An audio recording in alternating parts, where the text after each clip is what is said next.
Hello, today we're going to talk about how to interpret a chart. We've talked a little bit about the nature of the seasons and so on, so I'll give a little review, but we want to take a closer look at charts and what they mean and what the planets mean and so on. As I've mentioned before, my experience comes not just from book learning, although I've read tremendous amount of literature, both Western, Eastern, Vedic texts, Greek texts, to understand the nature of astrology better. But in addition to that, I've had direct experience with the planets and the different, what we call the devas, the different energies of the universe. So that's on the spiritual level. I've had that experience, and I feel like the whole universe is kind of friendly, meaning all the laws of nature are part of that omnipresent field of consciousness, pure energy, pure love. So it's just a matter of being open to everything, open to the universe, and then we can make friendships, we can enhance. In unity, we grow together. So, the first thing I wanted to mention is we talked about the yearly cycle. I have something here that I was showing you before, the yearly cycle. So if you look here, you see that in a yearly cycle, what we have is, and I hope you can see this, we have a circle of different planetary energies, and this is the equator. And the sun and the moon, they travel in a circle above and below the equator. So they start here at the equinox, and then they go higher, and then they go lower to the equinox, spring, fall, summer, solstice, and then they go back down to the lowest part below the equator, and then we come back to the equator. So that creates a cycle. And if you think about Stonehenge and many other places that are, we could say they're representative of the different cycles of nature. In a circle, Stonehenge, you have a circle, just like what I just showed you, and you have the four points, the equinoxes, the solstices, and then you can divide each pillar, if you want to put pillars there, into 12 parts for the 12 months of the year. So going along a circle like this, where you have 12 different sectors, and you basically end up having 30 degrees for each sector. So you've got these 4 points, like in Stonehenge circle, for the equinoxes and solstice, and then you've got the beginning. So if this is the beginning, when the sun comes up at the horizon, at the equator, then this is the first month. This whole area is spring. Then we have summer to fall, fall to winter, winter here. 4 sectors, 4 seasons. Each season is divided into the beginning, the middle, and the end of each season. So we have 12 different sectors. And as I've mentioned, not only are the energies different, so when you come into the summertime, you've got a lot of heat. So that's the number 5 sector, which used to be called 2,000 years ago. It was aligned with Leo, so they said Leo is a fire sign. Then you have the season when June, July, when the summer is hot, the summer solstice, and it's raining a little bit. So you've got Cancer there. That used to be lined up with Cancer 2,000 years ago when this was all written down. And then we have water, so it's called a water sign. And then right the month before that, May, June, it's a little windy, so that's an air sign, and at that time that was Gemini. And as I've mentioned, every one of these so-called spatial sectors, which was assigned a sign of the zodiac, represents an activity, human activity. So you've got your first month of planting and nature coming back. So that's used to be called Aries, the creative energy. Then the second month in April, you've got so it starts in March, end of March to April. In April, we have more stability, so it's a fixed sign. This is a movable sign, fixed sign. That's the time when you fertilize, you water, you nurture. Animals create families, so it's more family oriented. Then you've got a period of time between May and June when you can travel a little bit, you can communicate, socialize. So that was Gemini and was associated with communication. Then we have the time of early summer, June to July, which you have some rain, and home is emphasized at that time, and mother home. And then you've got this period of time, the Leo, when the sun is hot, the lions come out and say Africa or wherever they are in the world.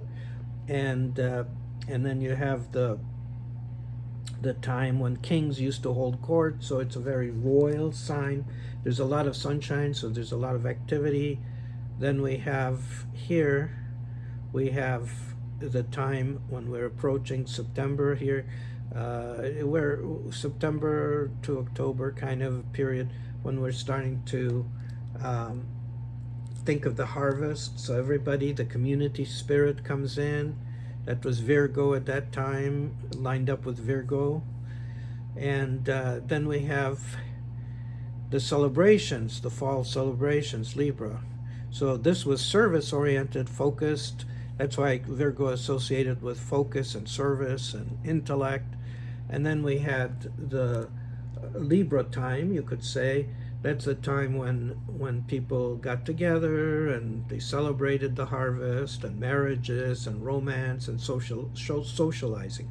So the sun, for example, here in Libra, in this sector, number 7 sector, which was called Libra, that was that month of celebration and relationships. And then you start getting into the October, November rains. It starts becoming more rainy, and November, it's cooler, it's more inward. It's a time for inwardness, meditating, healing. So that was at that time lined up with Scorpio, the number 8 sector. Then you had the time of Christmas time, what we call Christmas, or the holiday time of December, when you have many celebrations around the world at the winter solstice, getting into this period of time. And what do you do then? You worship God. So it was associated, this was Sagittarius 2,000 years ago. That was the constellation here. It marked this spot. And so that was associated with worship and all kinds of dharma. And then we come to January when it's a little cold. It's more lonely after the holidays. You have to be self-sufficient. Winter comes in. That's Capricorn at that time.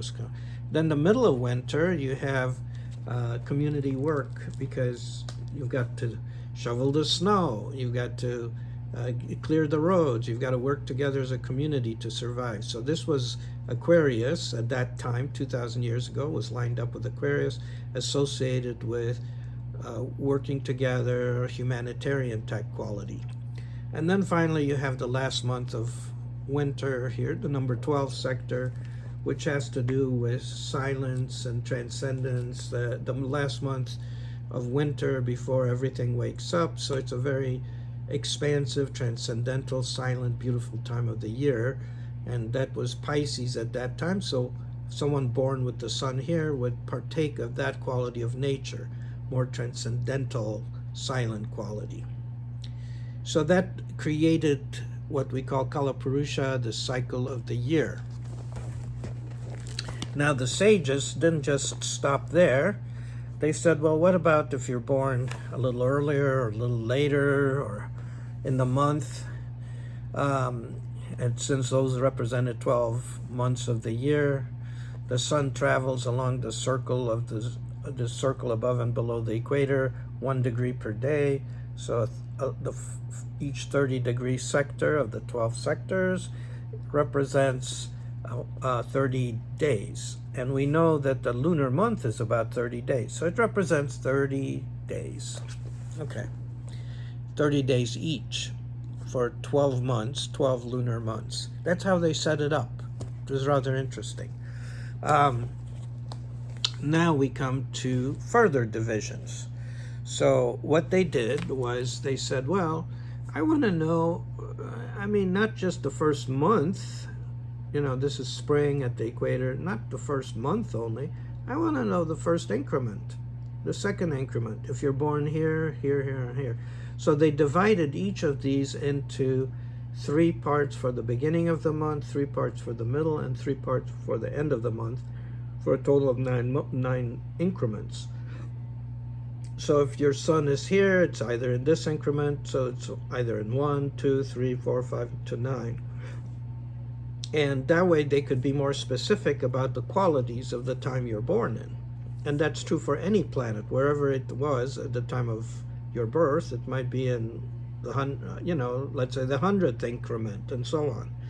So the whole thing, if you take 9 increments and you multiply it times 12, what do you get? 108. That is the number. That's a sacred number. That's the number that was used for the number of mantras, 108 mantras for each devata, or each divine energy. So the sun has 108 names, the moon has 108 names, and so on. And the secret behind this, which, by the way, was revealed actually beautifully by a gentleman called Andrew Foss, who wrote a book about it, 108 names of the name of each planet.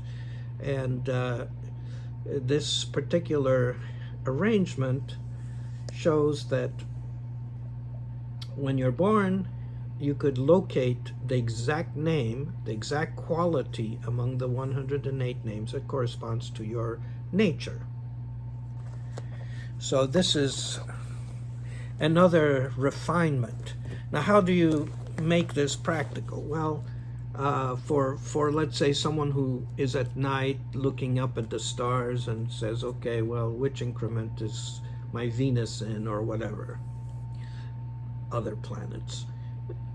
Well, the way you do it is you look at this increment and look which star lines up with it, which star lines up with this, which star lines up with this. We know that this whole month, the sun and moon, they line up with a particular constellation.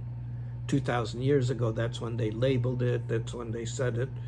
Things have changed every 2,100 years, so they're now different, but the idea is the same, that each of these sectors is kind of represents one section of the sky with one particular marker. So the way they did it was they looked at the stars, and they were able to locate 27 stars, which they divided into 4 little sectors, 4 sectors per star, so that you have the different nakshatras or stars that are the markers for this. Okay. Now, I've mentioned before that there's some issues that come up because the qualities of each of these increments of the season of this month, let's say, they were defined by stars which were there 6,000 years ago. 6,000 years ago, Kritika, the Pleiades, was rising at spring. So they said that Kritika is a fire energy. It brings the sunlight back. It's powerful, and that was the beginning of the sun period.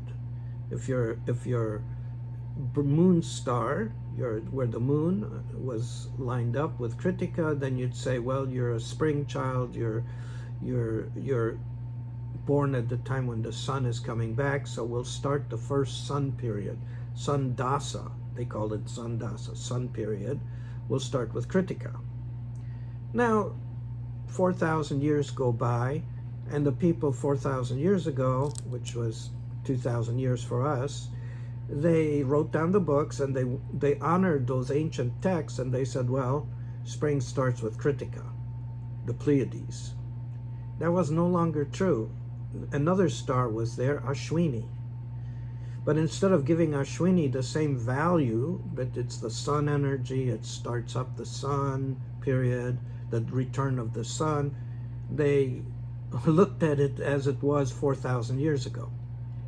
And then 2,000 years passed by, and now there's another star there at the first days of spring, and the astrologers still go by where the stars were 6,000 years ago, which means that the dasas have to be corrected. These time periods have to be corrected. There are a couple of programs, computer programs, that can do that. One of them is called, is a free program actually by Dr. Narasimha Rao, who has created Jagannatha Hora.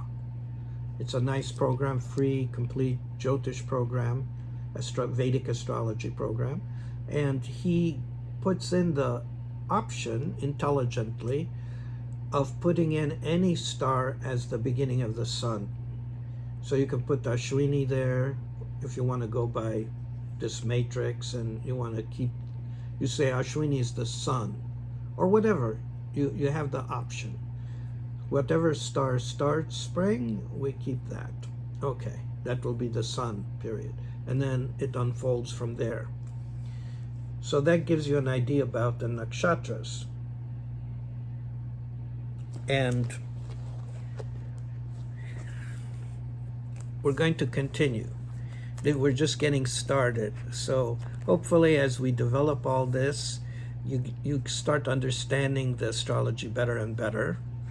The next video that I'm doing is going to explain a little bit about how do you create the personal chart, and then how do you start interpreting it.